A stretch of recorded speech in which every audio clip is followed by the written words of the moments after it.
साधना Lunkad जुन्नरहून belong करते. सुरुवातीला जेव्हा माझ्या बहिणीला कॅन्सरचं मला डॉक्टरकडनं कळालं तर मी खूप घाबरले होते की आता परिस्थिती नाहीये आणि आता एवढा खर्च म्हणजे कॅन्सर म्हटल्यावर सगळेच घाबरतात तर कसं होणार.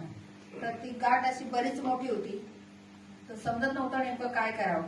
तर मला नेमकं माझ्या जाऊबाईंनी सांगितलं की असं असं प्रोडक्ट आलंय आपल्या मंजरी मॅमकडे, तुम्ही बघा. तुम्ही लगेच ते फास्ट तिला पाठवलं आणि तिला ते चालू करायला लावलं. ऍक्च्युली हल्ली आता त्या गोष्टीला 5 महिने झाले असतील.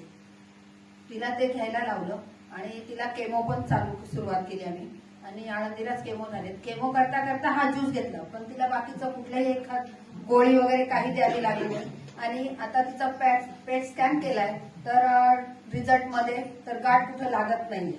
अजून डॉक्टरचे मला रिपोर्ट घ्यायचे पण आजच मला ते कळालं की तिला गाठ कुठं लागत नाही. चांगली बटाटे इतकीशी मोठी सारी गाठ होती आणि ती वर छातीवर सरकलेली होती.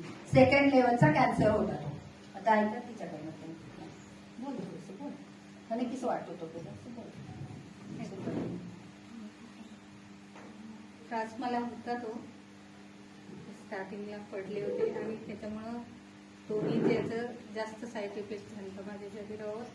ज्यावेळेस रिपोर्ट केले त्यावेळेस ते उघडीस आलं की मला कॅन्सर झालेलं आहे आणि आता त्यातून पूर्णतः बरी झाल्यासारखंच.